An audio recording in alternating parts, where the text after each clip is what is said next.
Orang yang bersolawat dapat rahmat dari Allah. Orang yang bersolawat kelak tempatnya paling dekat dengan Rasulullah nanti di hari kiamat. Orang yang banyak bersolawat akan mendapatkan syafaat daripada Rasulullah Sallallahu Alaihi Wasallam. Orang yang memperbanyak solawat, hajat-hajatnya dikabulkan. Kalau kesusahan, diberikan jalan keluar sama Allah. Berkatnya solawat.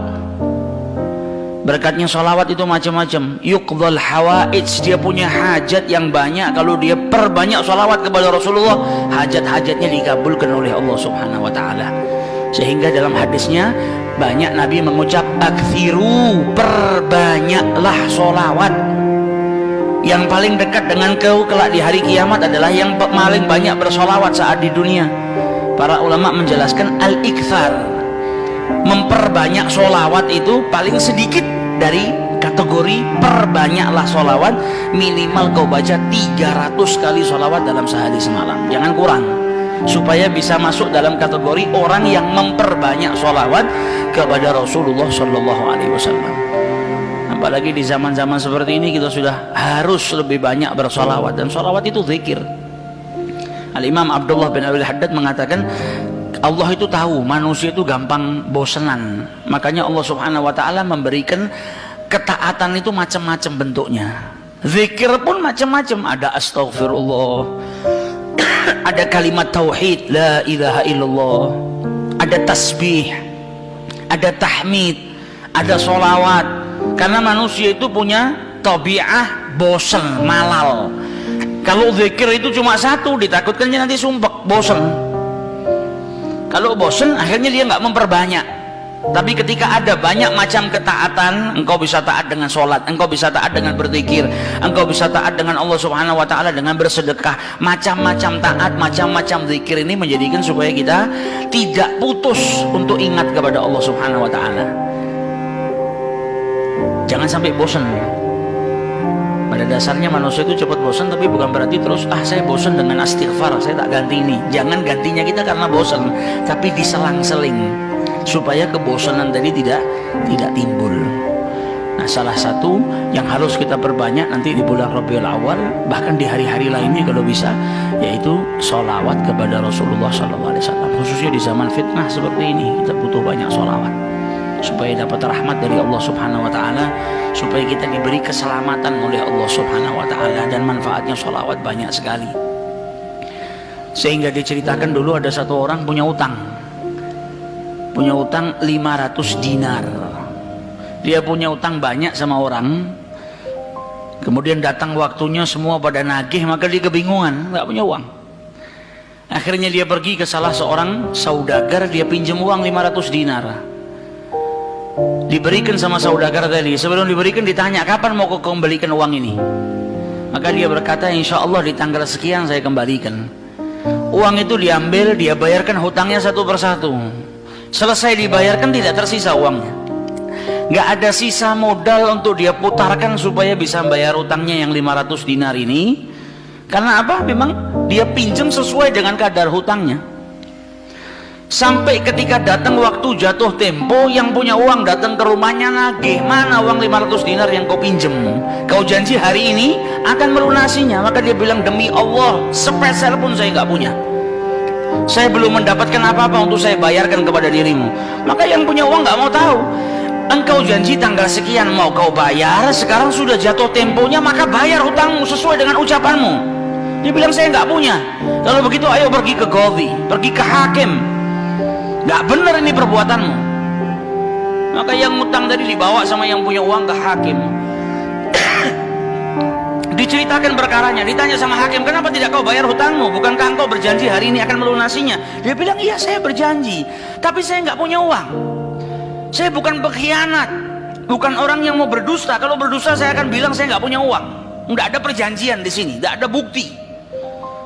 Tapi saya ngaku kalau saya punya utang dan hari ini saya nggak punya uang untuk saya bayarkan. Maka qadhi berkata, apa kalau begitu kau melanggar janjimu, maka engkau harus dihukum, engkau harus dipenjara. Maka yang utang tadi bilang apa? Kalau begitu ya sudah, kalau memang hukumannya saya harus dipenjara karena saya nggak bayar utang, ya sudah saya terima. tapi tolong berikan saya waktu 1 hari. Saya mau kembali ke rumah saya mau izin dengan istri dan anak-anak saya. Besok saya akan kembali ke sini lagi dan masukkan saya ke dalam penjara. Maka sang hakim berkata apa? Bagaimana mungkin saya bisa percaya dengan dirimu? Siapa yang menjamin dirimu? Kalau ada yang menjamin kau bakal kembali ke sini, maka saya lepaskan. Dia bilang, ya Ghadhi, kalau saya niat lari sudah dari kemarin-kemarin saya lari. Kalau saya niat lari saya nggak datang ke sini, maka percayalah saya akan kembali di esok hari. Maka kata Ghadhi, jaminannya apa? Akhirnya lelaki tadi bilang apa? Jaminannya yang menjamin saya adalah Rasulullah SAW. Maka sang hakim bingung. Maksudmu yang menjamin Rasulullah ini bagaimana? Dibilang, ya hakim, kalau saya besok nggak kembali ke tempat ini, saya bersedia ditolak menjadi umatnya Nabi besar Muhammad SAW. Ini tidak main-main sumpahnya. Dan ini bukan sembarang orang, memang orang yang soleh. Dia bilang, berikan saya waktu sebentar, saya kembali kepada keluarga saya pamit dengan istri saya, besok saya kembali. Saya bersumpah dan saya siap dikeluarkan dari umatnya Rasulullah, nggak dianggap sama Rasulullah kalau sampai saya berdusta. Maka si hakim tadi mendengar sumpahnya seperti ini, akhirnya dipercaya. Kalau begitu kembalilah. Maka dia kembali ke rumah, dia ceritakan kepada istrinya, dia minta izin sama istrinya, suamimu ini mungkin besok di penjara karena nggak bisa bayar utang.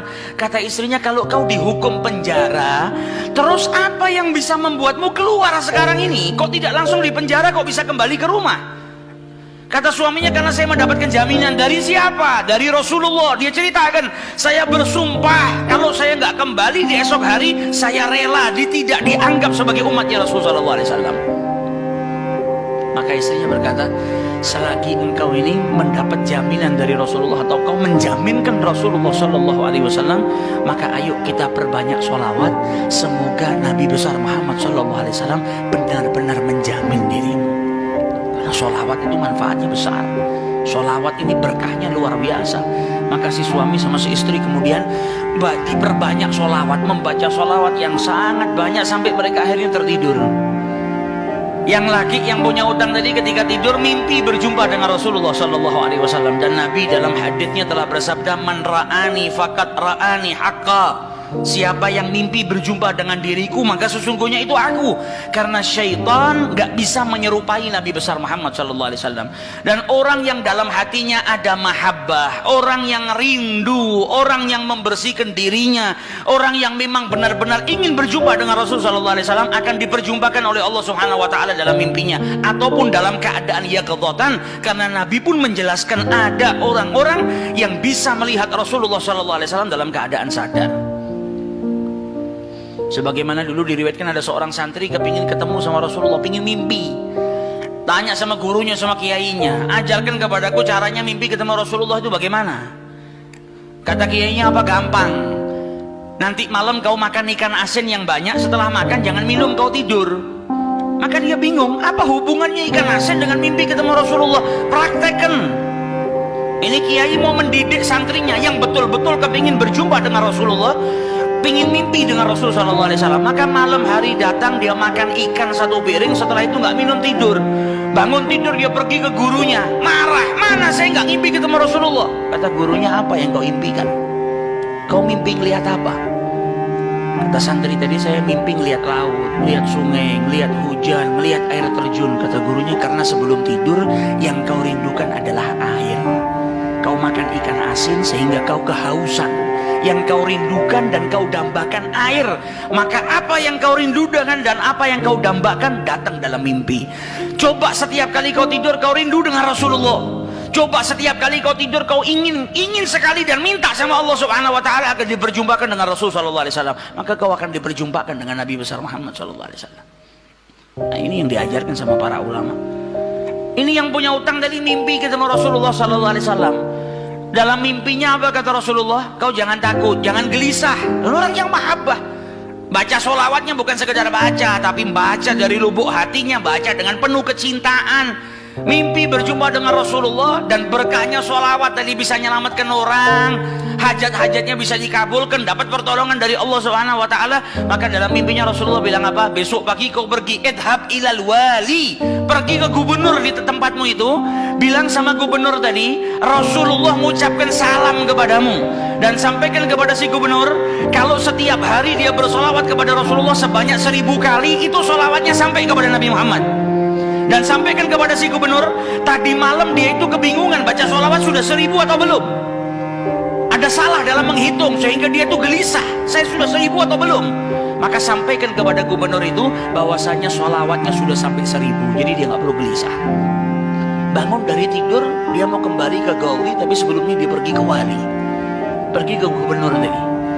Sampai di rumahnya gubernur, dia sampaikan, wahai wali, wahai gubernur, Rasulullah menitipkan salam kepadamu. Kaget dia.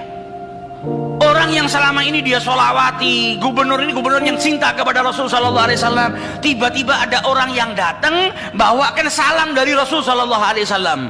Nabi Muhammad berkata kepadamu, wahai gubernur, solawatmu yang kau baca 1000 kali setiap hari sampai kepada Rasulullah. Dan tadi malam ketika engkau kebingungan solawatmu itu sudah 1000 atau belum, ternyata sudah 1000. Nabi ngabarkan kau jangan takut, jangan gelisah, karena solawatmu seperti biasa, istiqomah kau baca, jumlahnya sudah 1000. Dan Nabi Muhammad minta engkau bantu diri saya untuk melunasi hutang.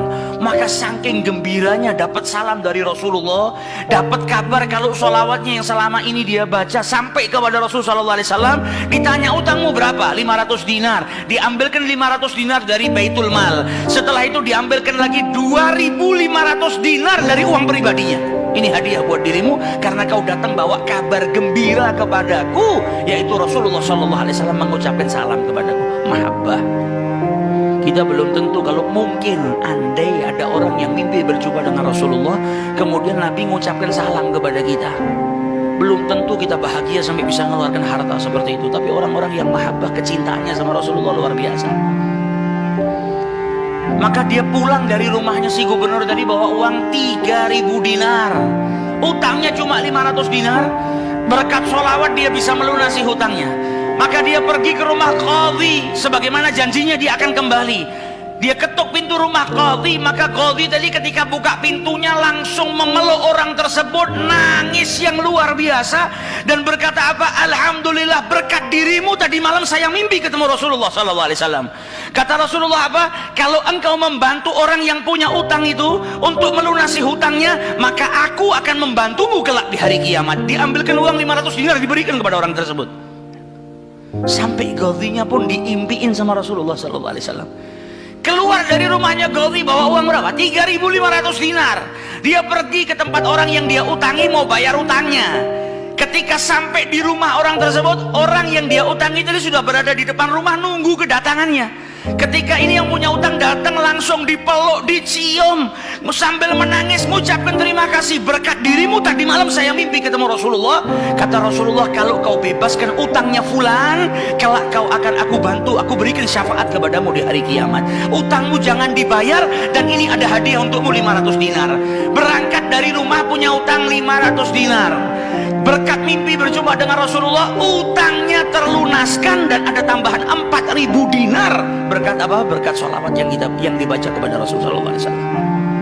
Jadi kita kalau baca sholawat ini bukan hanya berkahnya nanti di akhirat, bukan hanya nanti kita dapat syafaatnya Nabi, bukan hanya nanti kita dapat tempat yang dekat dengan Rasulullah SAW. Bahkan di dunia kalau kita ada situasi yang tidak menyenangkan, ada masalah, ada apapun, semuanya bisa hilang berkah daripada sholawatnya yang kita baca kepada Rasulullah SAW. Karena satu sholawat dibalas dengan 10 rahmat. Satu rahmatnya Allah, kita punya masalah sebesar apapun bisa hilang kalau kita mendapatkan satu rahmat dari Allah Subhanahu wa Ta'ala.